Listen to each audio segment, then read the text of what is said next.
Boa noite.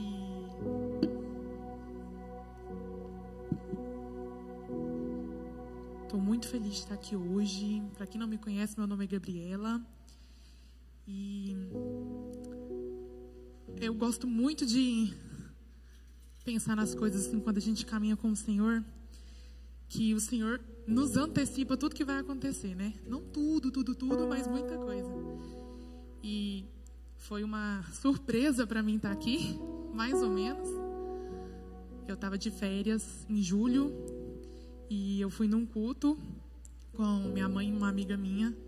E lá no meio do culto, o Senhor trouxe uma palavra maravilhosa para aquele pregador.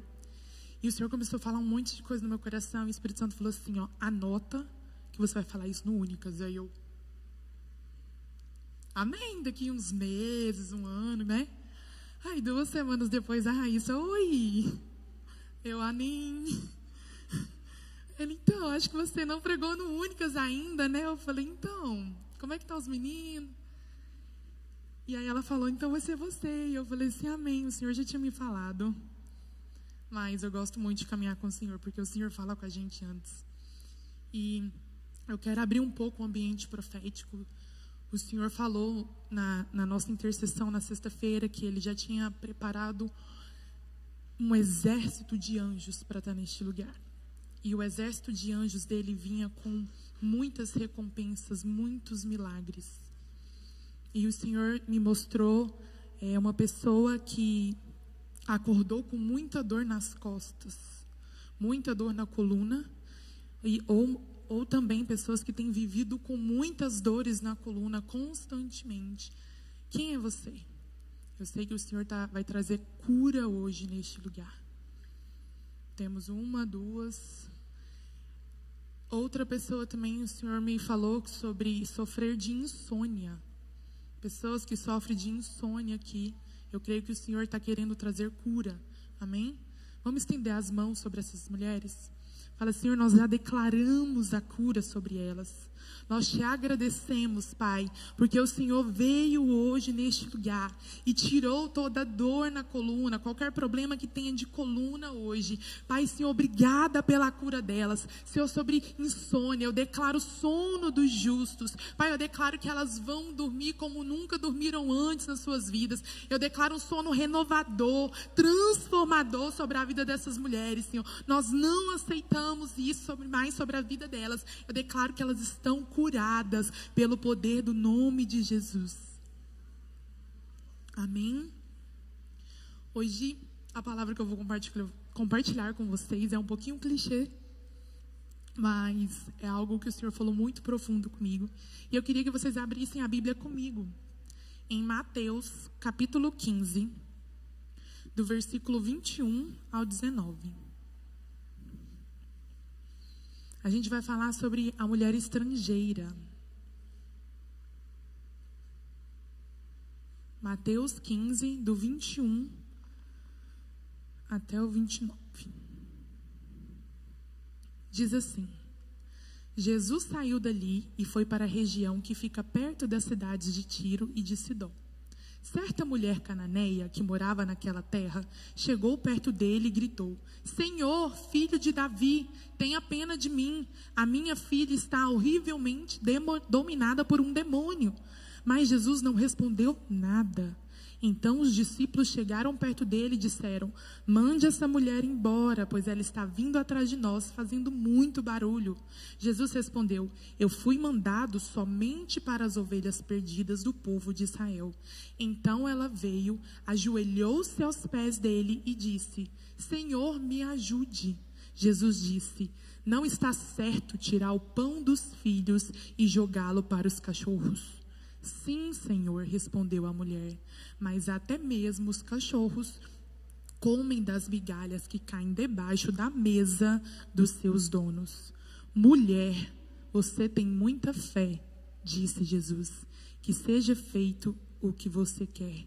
E naquele momento, a filha dela ficou curada. Amém? Feche seus olhos por um momento. Comece a convidar a presença do Senhor. Que a terra do seu coração esteja preparada, esteja fértil para receber mais. Pai, Senhor, eu te louvo por este momento. Pai, eu oro para que essa palavra neste momento, ela seja como a tua espada de dois gumes. Pai, eu declaro que venha trazer cura, revelação, transformação, posicionamento. Pai, eu repreendo todo espírito de surdo e mudo deste lugar, todo espírito de passividade. Senhor, eu declaro neste momento agora os céus invadindo este ambiente e tocando a mente dessas mulheres, o coração dessas mulheres, Pai, em nome do Senhor Jesus. Amém? Eu amo essa história porque ela está narrando o desespero de uma mãe numa situação muito difícil que a filha dela se encontrava. A filha dela estava terrivelmente endemoniada. E eu imagino que essa mãe ficava muito aflita e desesperada. Imagina comigo, você vê a sua filha todos os dias se debatendo, tentando se jogar em algum lugar, se machucando, e você não pode fazer nada porque você já tentou de todas as coisas. Imagina o desespero dessa mulher. Então, ela corre e ela vai interceder pela vida da filha dela. A palavra interceder, ela significa intervir, suplicar, pedir. Ela vai pedir para sua filha. Provavelmente, ela devia ter escutado de alguém, dos burburinhos da cidade, que existia um homem. E que aquele homem era o único capaz de expulsar o demônio da filha dela. Imagina comigo, quando alguém está enfermo da sua casa, alguém está enfermo da sua família, alguém está passando por uma situação difícil, o que você vai fazer? Você corre desesperada atrás de um tratamento, atrás de um médico, atrás de um especialista. Você tenta daqui, você tenta dali, você liga para alguém, você fala, alguém me ajuda. Você vai correr atrás de alguma maneira de chegar numa cura, de chegar numa solução para aquele problema. E essa mulher, provavelmente, ela já devia ter ido atrás de todas as pessoas de certas religiões, eu imagino. Ela já deve ter tentado de tudo.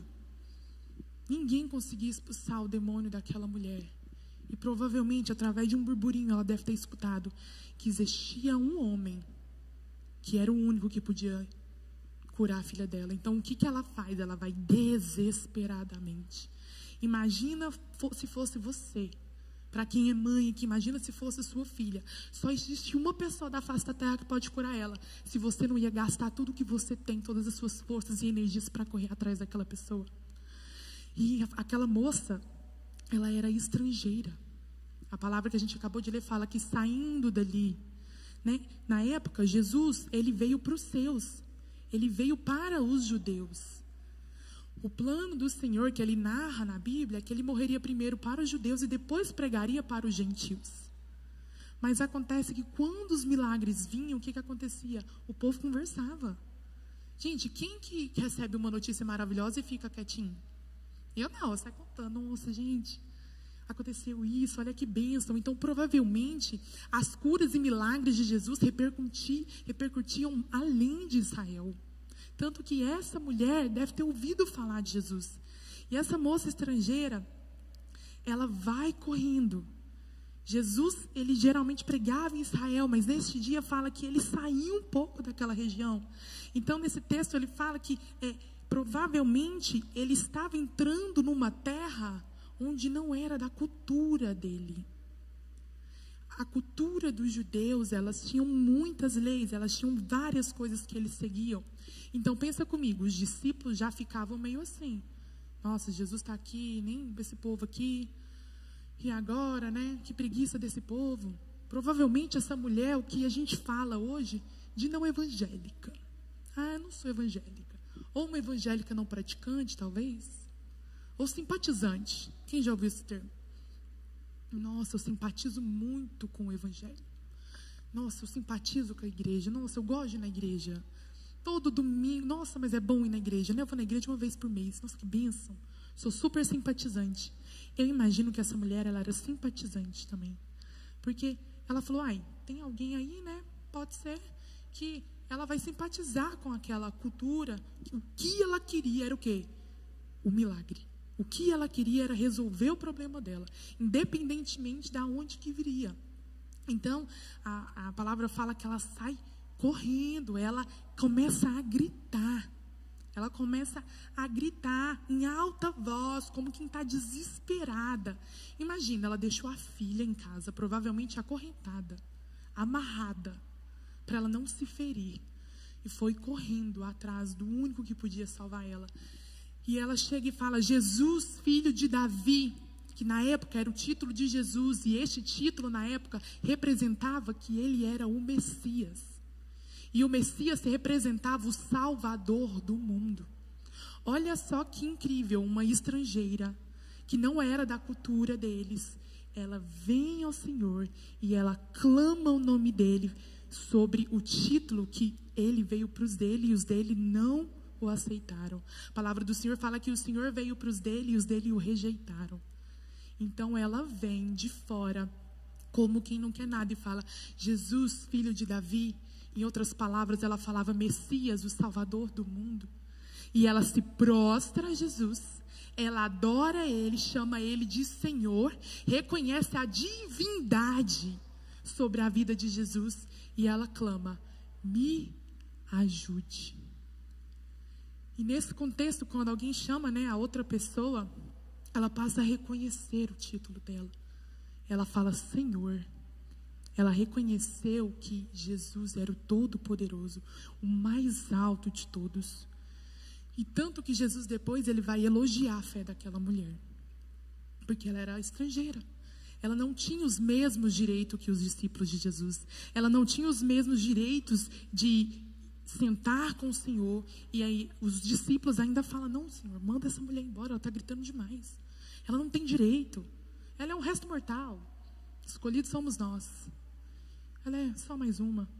E o Senhor ainda elogia a fé daquela mulher para os próprios discípulos dele.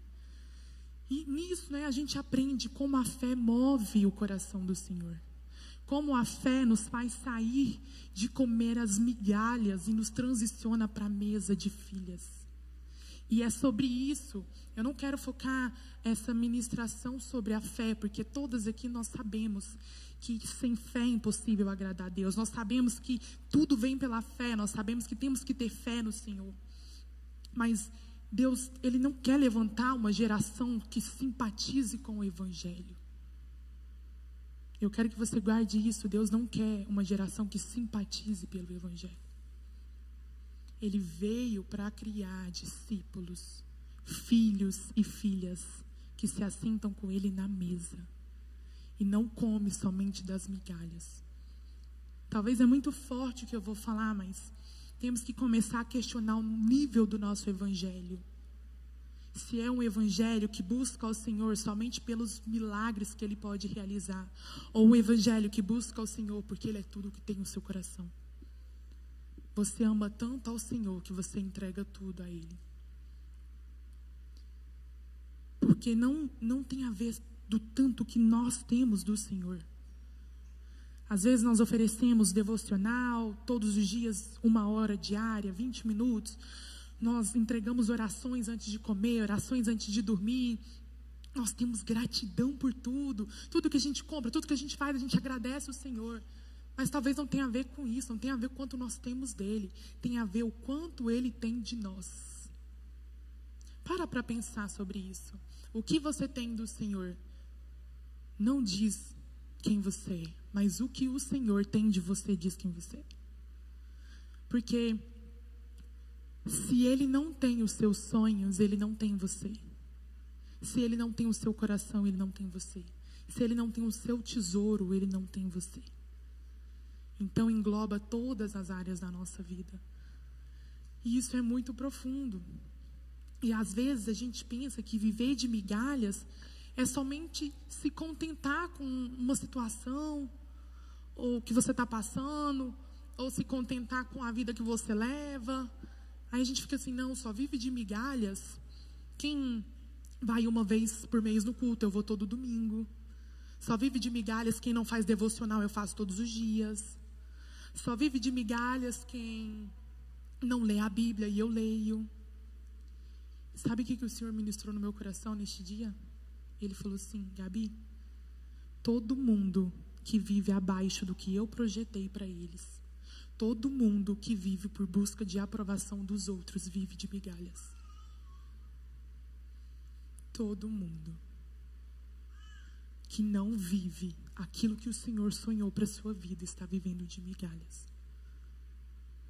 Isso é muito forte. Porque se você for parar para pensar nisso, tudo que nós fazemos é para buscar a aprovação de alguém. Seja do nosso marido, seja da nossa família, seja dos nossos filhos, seja do nosso patrão, seja da sociedade, seja em busca de abrir algo novo. Eu preciso ser aceito, talvez, se você tiver uma empresa, para ter mais clientes, para ter mais visualizações. E o Senhor fala: eu não quero filhas que vivem de migalhas. Eu preciso que vocês saiam do chão e se sentem à mesa. Eu preciso que vocês transicionem. E eu comecei a falar: Senhor, mas isso é muito forte. Como que a gente vai, né? Como é que eu falo isso para alguém? Ei, se transiciona. Ei, larga tudo. Porque às vezes as pessoas pensam que larga tudo e vem para a igreja. Mas não é largar tudo e vir para a igreja. É largar tudo aquilo que tira o Senhor do primeiro lugar. É largar tudo aquilo que te impede de viver a plenitude da palavra do Senhor. Então eu comecei a perceber que a maioria de nós estamos vivendo de migalhas em várias áreas da nossa vida. E sabe o que é pior do que isso? A gente está achando que a gente está abalando. Sabe por quê? Porque nós compartilhamos o devocional que a gente faz. A gente posta as músicas evangélicas. A gente não se assenta em qualquer roda e a gente está achando: nossa, eu estou abalando. Sou muito evangélica. Eu sou muito cristã.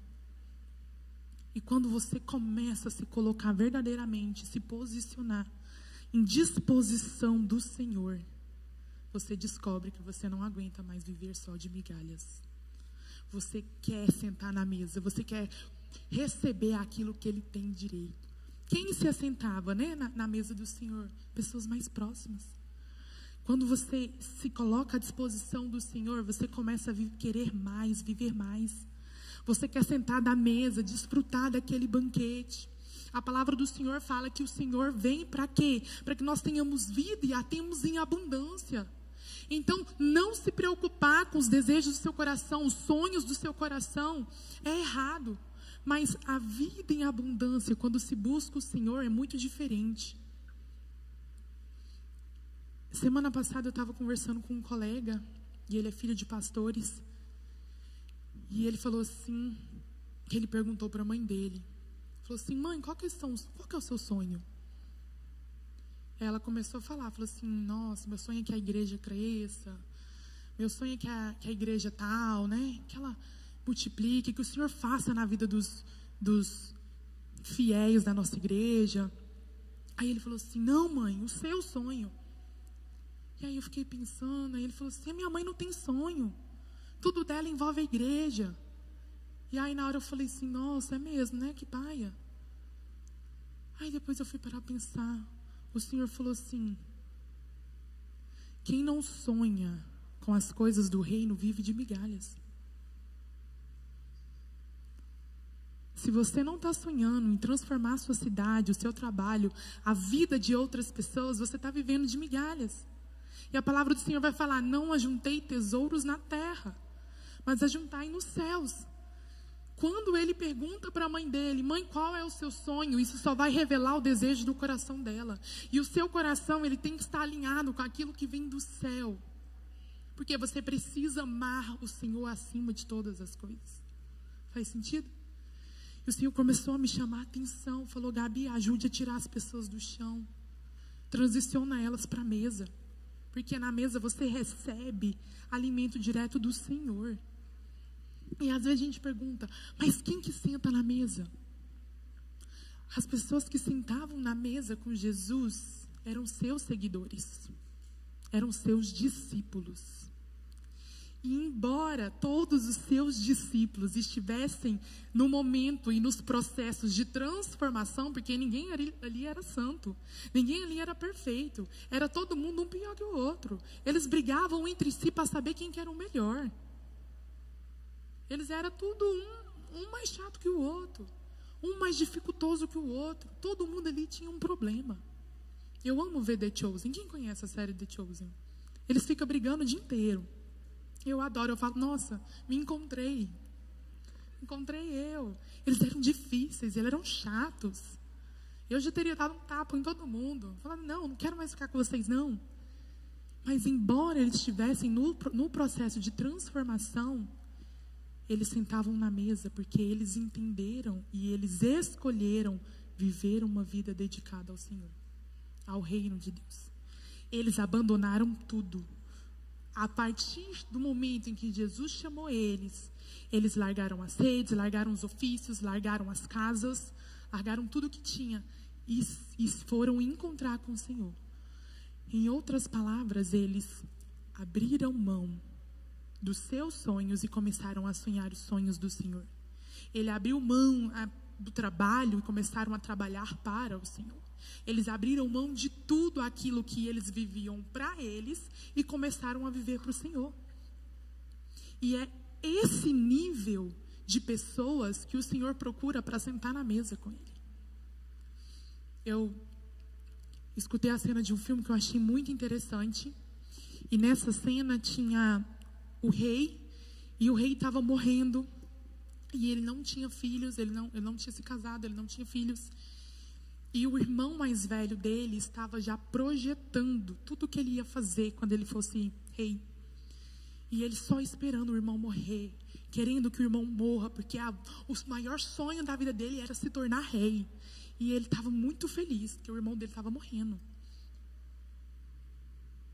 Daí, antes de morrer, o irmão dele, que é o rei, nomeia o irmão mais novo como rei. E ele fica muito grilado. E ele vira para um dos conselheiros, né? Que sempre esses filmes de rei tem muitos conselheiros, os sábios. E aquele homem vira para ele e fala assim: posições são herdadas, mas os reis são feitos. Em outras palavras, Deus não vai te colocar onde Ele quer que você esteja se você não estiver pronto. Às vezes você almeja muito um lugar, mas se você não estiver pronto, Deus não pode te colocar lá. E às vezes a gente vai ter que acelerar os processos dele na nossa vida.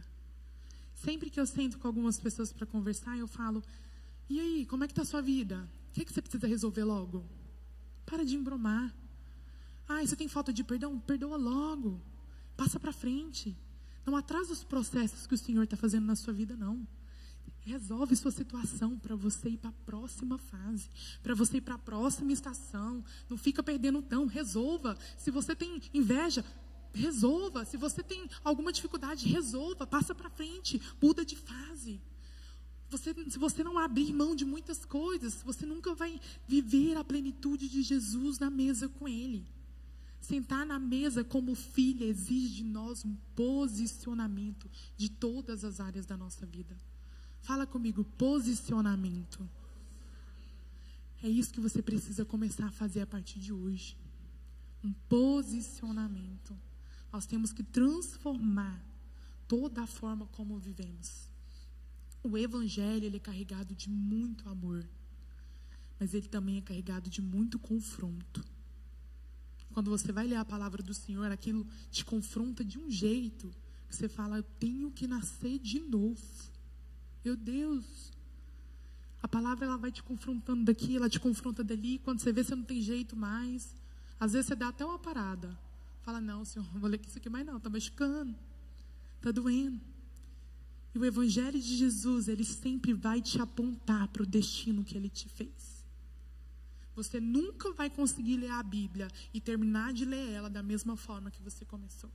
Porque ela te aponta para o destino. Ela fala: ei, eu te criei para isso. Ei, eu te criei para aquilo outro. Por que você está parado no mesmo lugar? Lá em Marcos 16, do 15 ao 18, vai falar assim, ó.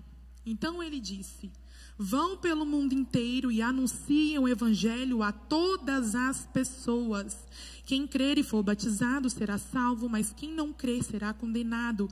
Aos que crerem será dado o poder de fazer estes milagres: expulsar demônios pelo poder do meu nome e falar em novas línguas. Se pegarem cobras ou beberem algum veneno, não sofrerão nenhum mal. E quando puserem as mãos sobre os doentes, eles ficarão curados.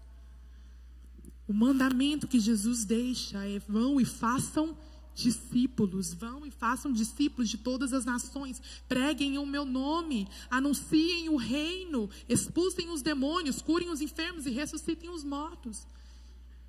Irmãs, se vocês não estão pregando o evangelho, vocês não entenderam o reino. É isso que o Senhor fala e transiciona do chão para a mesa. Porque se vocês não fazem o único mandamento que eu deixei para vocês fazerem, que é a grande comissão, vocês não estão entendendo o evangelho do Senhor. Esses sinais os acompanham. Então, quando nós nos posicionamos, nós não saímos de casa sem um objetivo. Nós não sentamos com as pessoas sem influenciar ou sem fazer a diferença. Nós somos a resposta de oração de alguém. A gente muda o ambiente. A gente é a solução de ambientes. E quando você entrar num lugar, algo tem que acontecer. Quando você sair da sua casa, você tem que ter um objetivo. Você não está indo trabalhar, cumprir sua missão, pagar seus boletos. Você está indo lá transformar a vida de alguém. Você está indo lá para curar alguém. Você está saindo da sua casa com um objetivo. Você vai para a sua academia. Vai para a academia. Vai só para malhar, para a saúde. Não, porque você não pode ser resposta de oração lá. Muda o ambiente. Alguém tem que ser constrangido pela sua presença.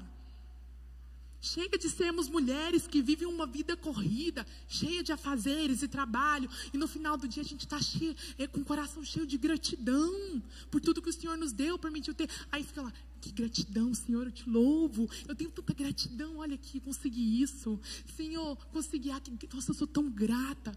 A gratidão faz parte, mas demonstre ao Senhor o seu nível de gratidão com o ato de obediência a Ele. Chegue de gratidão. Que gratidão, Senhor? Gratidão. Que gratidão.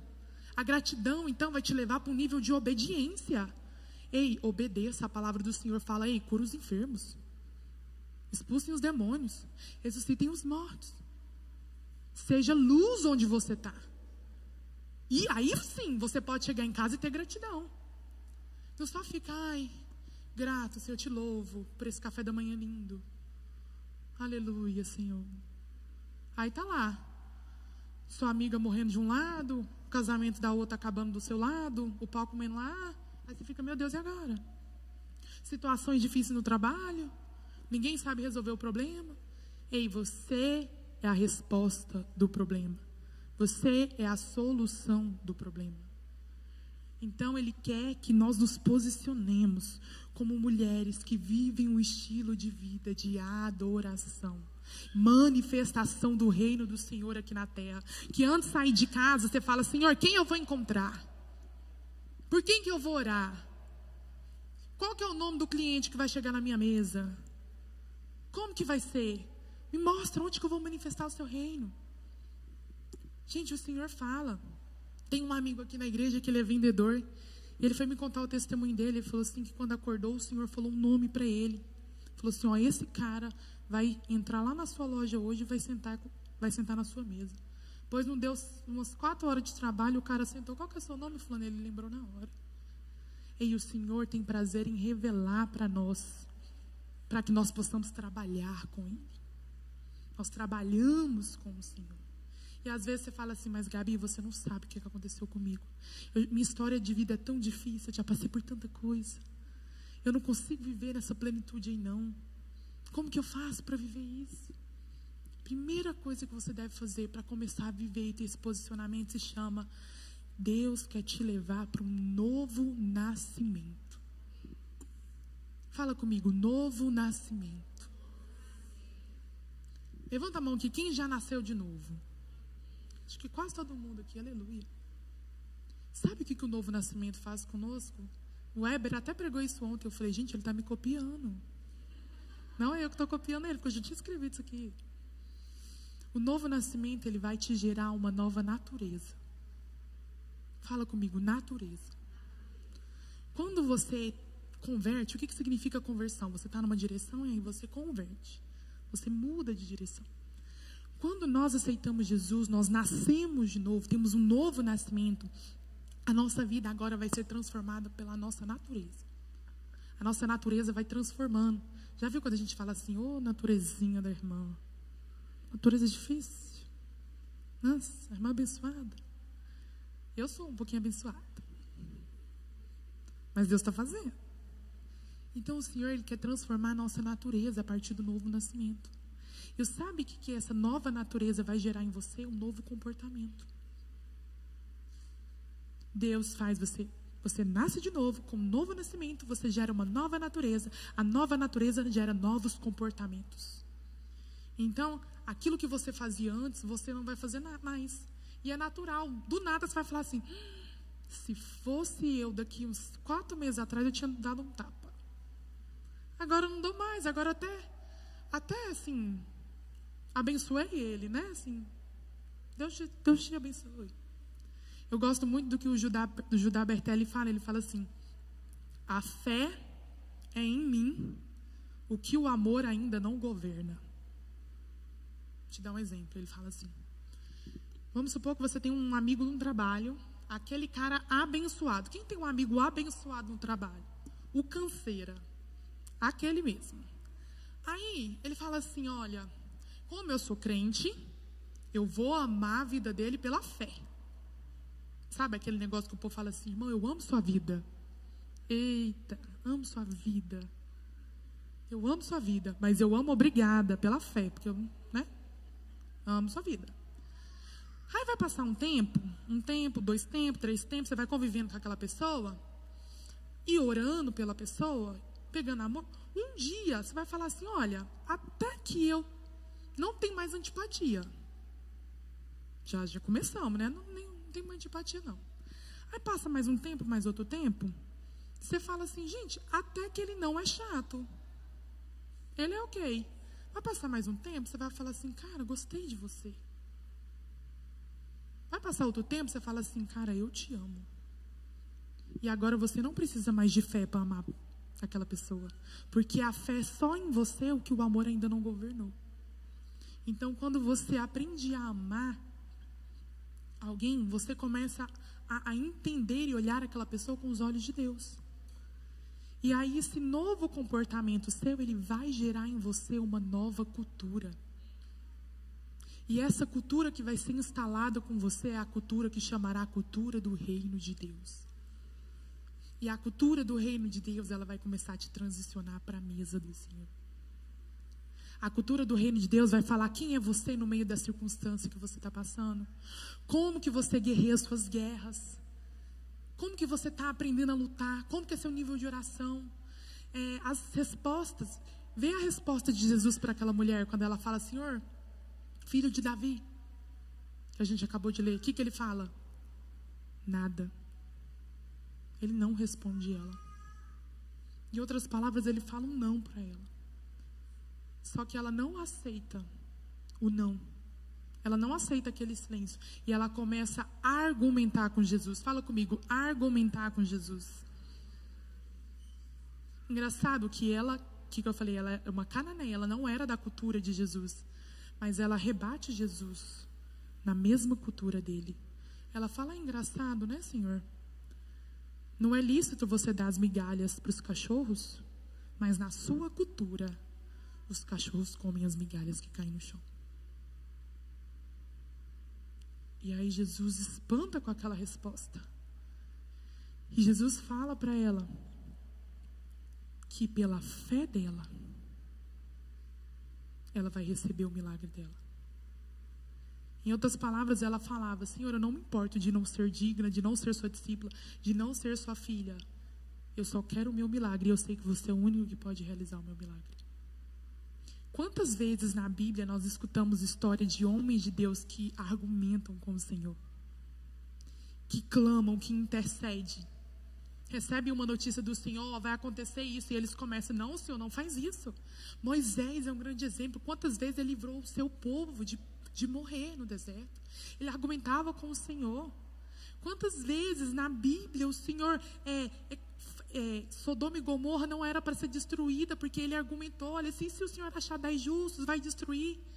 Então nós podemos argumentar com o Senhor, mas só argumenta com o Senhor quem tem intimidade e ousadia. Nós temos que ter ousadia para argumentar. Quantos diagnósticos são revertidos pela palavra do Senhor? Ezequias ganhou mais 15 anos de vida porque ele argumentou com o Senhor. Nós temos Abraão que argumenta com o Senhor. Jesus nos chama para argumentar com Ele, porque é nessa hora que Ele às vezes vai revelar para nós mesmos o que está no nosso coração. E Ele quer mostrar para nós o que está dentro do nosso coração. Tanto que Jesus fala para ela, né? Por causa da sua resposta, da sua fé, você recebeu a sua bênção. E a mulher que vive de migalhas, ela desiste de orar na primeira. Sabe aquele povo que ora assim uma semana, fala, eu não recebi o meu milagre, eu vou parar. Orei pelo meu casamento 10 anos, eu vou desistir, eu vou pedir o divórcio. Eu fiz isso por um tanto de tempo e eu não quero mais. Isso claramente fala que você tem vivido de migalhas. Porque a mulher, a pessoa que se assenta com Cristo na mesa, ela entende que não é sobre apenas receber o milagre, mas é sobre continuar adorando Ele em meias circunstâncias. E Salmos vai falar para a gente, Senhor, que eu te louve tanto no vale quanto no alto dos montes. Que a tua adoração ache lugar no meu coração em qualquer circunstância. Aquela música, né? Se fizer é Deus, se não fizer é Deus, mas dependendo do que Ele não fizer, talvez Ele não é tão Deus, né? Na nossa vida. Mas que o Senhor ache lugar no seu coração para adorá-lo em meio a qualquer circunstância. Pela fé, aquela mulher recebeu o milagre dela. Pela fé, nós podemos receber o nosso milagre. Mas não é só sobre receber o milagre. É sobre nos posicionar de uma forma em que apenas contemplar Ele, apenas adorar Ele, já é mais do que suficiente. Já é o suficiente para nós continuarmos a nossa jornada. Já é suficiente para nós abandonarmos a nossa vida mais ou menos que a gente tem vivido. E falar do Senhor, eu preciso de mais. Receber um milagre não significa que você assentou na mesa. Guarde isso no seu coração. Receber a resposta de oração que você orou por anos não significa que você assentou na mesa.